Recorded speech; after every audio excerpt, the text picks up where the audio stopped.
taksis Jam'iyat Nahdlatul Ulama ini adalah min dhawahir tajdid. Apakah itu mungkin? Mungkin atau tidak mungkin, yang penting kita punya rojak yang besar mengenai hal ini.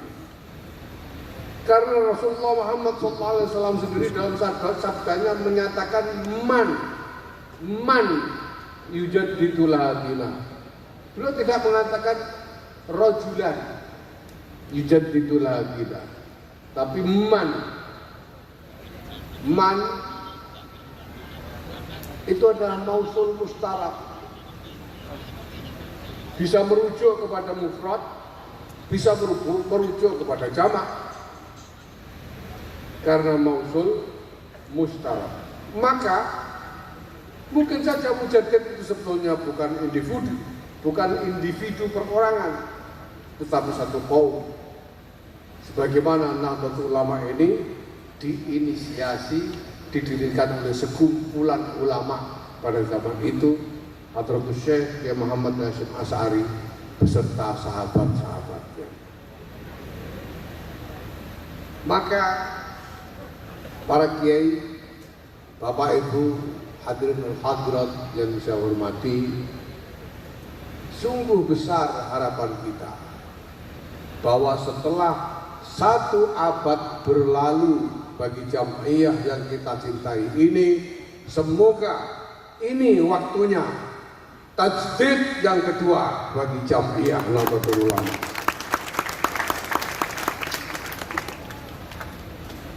Sebagaimana biasa di dalam sejarah, berbagai macam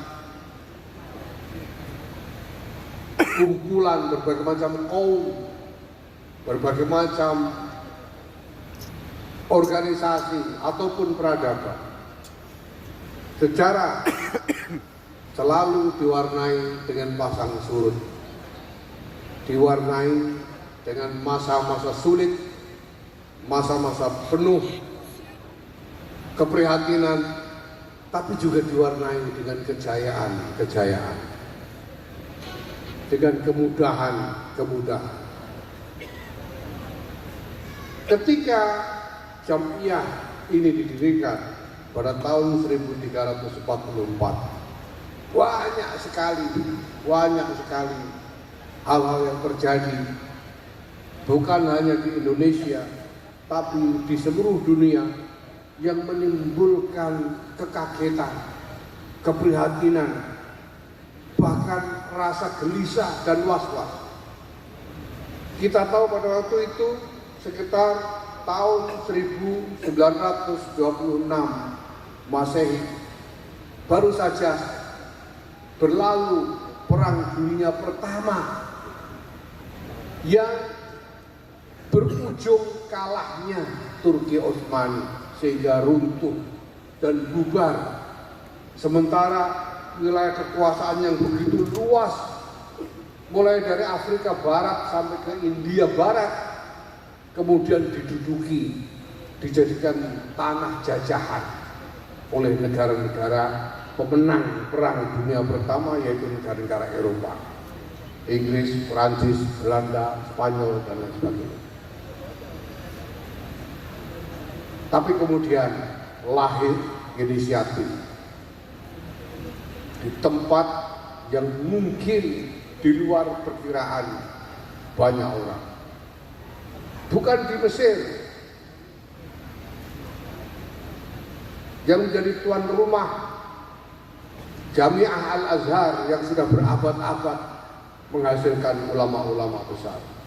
Bukan di Hijaz yang di situ ada Ka'bah di Makkah dan makam Rasulullah Muhammad SAW di Madinah. Bukan di tempat-tempat yang dianggap pada waktu itu sebagai pusat-pusat Islam, tapi justru di Indonesia oleh para ulama Indonesia. Ini adalah fenomena yang luar biasa. Dan cita-citanya sangat jelas bahwa para ulama yang mendirikan Jam'iyah Nahdlatul Ulama ini ingin menghidupkan kembali nilai-nilai Islam tentang peradaban yang mulia, peradaban yang diwarnai dengan akhlakul karimah. Bahwa Nahdlatul Ulama ini didirikan sebagai ikhtiar, bukan hanya untuk bangsa Indonesia sendiri saja, bukan hanya untuk umat Islam di Indonesia saja, bahkan bukan hanya untuk umat Islam saja.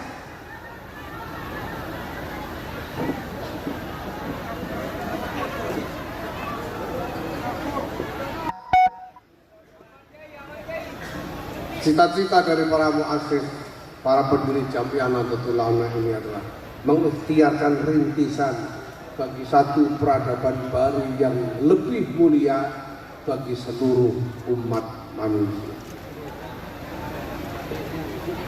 Dan itu dibuktikan dengan apa yang dinyatakan ketika para muassis ikut serta mendirikan Negara Kesatuan Republik Indonesia.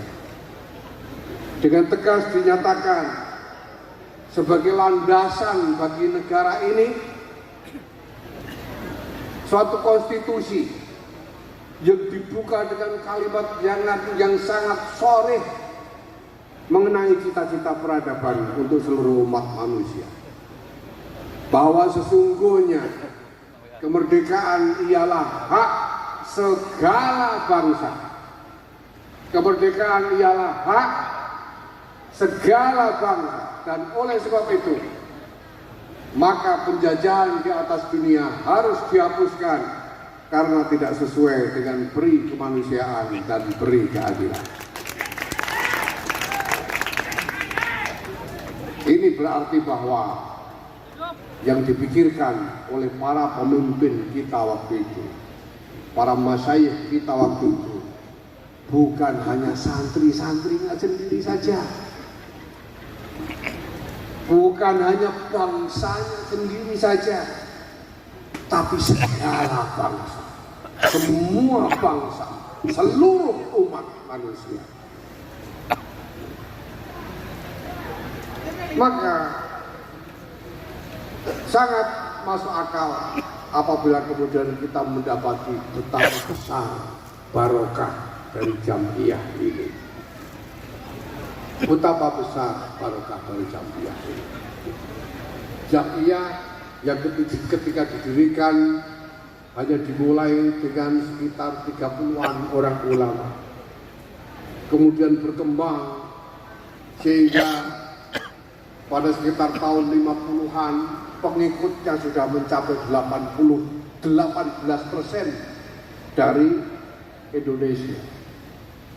Dan terus berkembang sampai tahun 2005 ada data bahwa orang yang mengaku sebagai pengikut Nahdlatul Ulama ada 27% dari populasi Indonesia. Dan yang terbaru pada tahun 2024 hasil survei menyatakan bahwa 57,2% dari Indonesia mengaku sebagai pengikut Jamiah Nahdlatul Ulama. Ini luar biasa. Tapi saya ingin mengingatkan kepada kita semua bahwa sejarah pasti harus melalui pasang surut. Dulu para masyayikh kita, para pendahulu kita sekian lama harus menempuh, mengalami masa-masa yang penuh dengan keprihatinan, penuh dengan kesusahan. Di awal berdirinya Jamiah ini, para masyayikh kita harus bergulat menghadapi kolonialisme penjajah. Setelah merdeka, masih harus menghadapi masa-masa sulit di tengah konflik antar kelompok, sampai berujung dengan pemberontakan PKI pada tahun 1965. Pada masa Orde Baru, yang sepuh-sepuh saya kira masih ingat bagaimana rasanya